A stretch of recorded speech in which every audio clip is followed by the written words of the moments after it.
इसी बीच लखनऊ अग्निकांड पर सख्त एक्शन हुआ है। सीएम योगी के आदेश पर एसआईटी गठित की गई है। 2 सदस्यीय एसआईटी मामले की जांच करेगी। 7 दिन में सीएम योगी को रिपोर्ट सौंपेगी।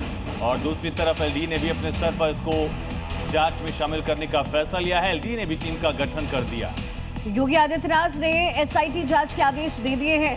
2 सदस्यीय एसआईटी मामले की जांच पड़ताल करने वाली 1 हफ्ते के अंदर रिपोर्ट योगी आदित्यनाथ के पास होगी। और इससे पहले जानकारी ये भी मिली कि ये जो कि अवैध तरीके से बनाया गया है और मानकों का इसमें अनुसरण नहीं किया गया है। ऐसे में यहाँ पर बुलडोजर कार्रवाई भी होगी।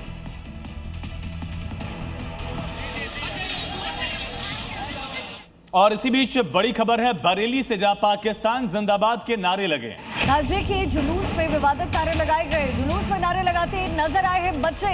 हाफिजगंज इलाके में नारे लगाते हुए बच्चे नजर आए। और सोशल मीडिया पर इसका वीडियो वायरल हुआ। 2 हिंदू युवकों को हिरासत में लिया गया। ये बड़ी खबर है। पाकिस्तान जिंदाबाद के नारे ताजिए के जुलूस में लगाए गए, जिसको लेकर गिरफ्तारियां हुई हैं। 2 लोगों को हिरासत में लिया गया। दरअसल बरेली का ये पूरा मामला।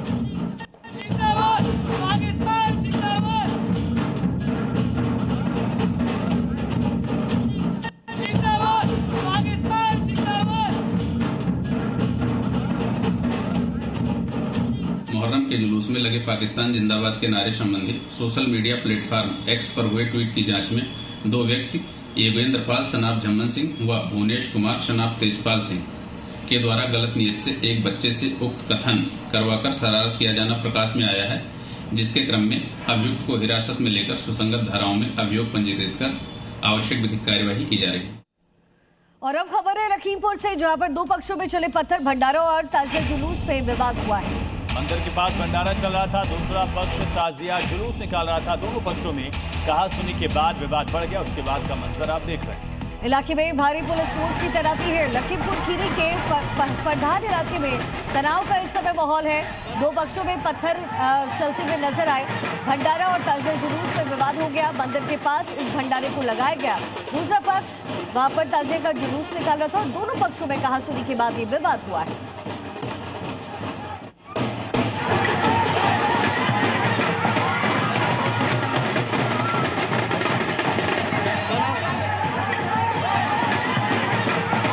पर पत्थर क्यों चले? मंदिर के पास दरअसल भंडारा चल रहा था। वहीं दूसरी तरफ से ताजिया जुलूस आया और ढोल बाजे के साथ यहाँ पर ताजिया निकाला गया। भंडारा कार्यक्रम का जो विरोध है वो वहां पर किया गया। और इसके बाद कहा-सुनी होती है। कहा-सुनी के बाद ईंट पत्थर चले। पथराव के बाद इलाके में तनाव फैल गया।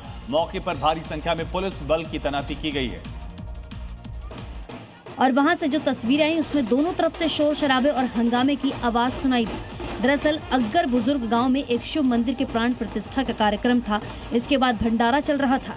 इसी दौरान दूसरे समुदाय के कुछ लोग वहां से निकल रहे थे।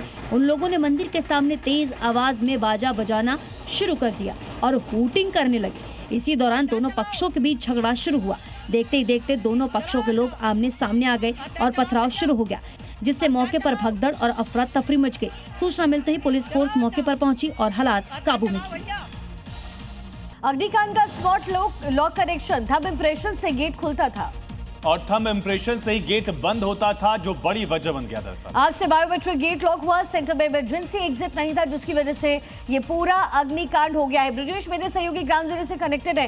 ब्रिजेश, हमने बहुत सारी आपकी रिपोर्ट्स भी देखी है, लेकिन फायर एनओसी नहीं होना और इस तरीके की जो चीजें हैं जिसकी यहाँ पर मौजूदगी नहीं थी। जाहिर तौर पर स्टूडेंट्स पढ़ने जाते थे। क्या यहाँ पर जो प्रशासन है, कभी यहाँ पर चेकिंग अभियान नहीं चलाया गया? कभी इसे देखा नहीं गया?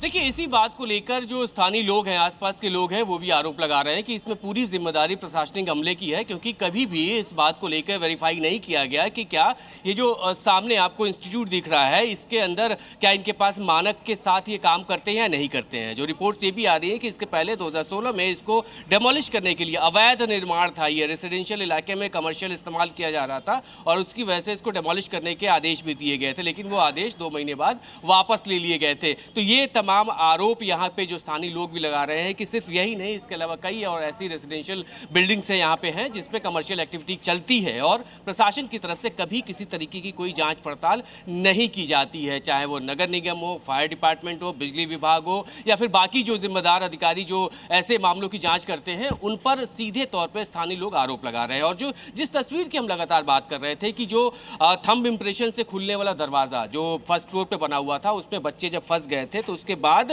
जो प्रशासन की, जो यहाँ पे फायर डिपार्टमेंट की टीम पहुंची थी, रेस्क्यू की टीम पहुंची थी, वो बच्चों को वो अंदर दाखिल नहीं हो पा रही थी क्योंकि जो छत का दरवाजा है उसमें भी ताला लगा हुआ था। अगर जो थंब इम्प्रेशन के दरवाजे जो थे, जो बिजली कटने की वजह से, आग लगने की वजह से लॉक हो गए थे, अगर वो लॉक नहीं होता तो शायद बच्चे बाहर निकल जाते, या छत की तरफ अगर जो दरवाजा है वो अगर खुला होता तो बच्चे छत पे चले जाते हैं। और इसी की वजह से ये जो दीवार में आप 2 बड़े होल देख रहे हैं, रेस्क्यू की टीम ने यही ठीक है ब्रजेश, बने रहिएगा हमारे साथ।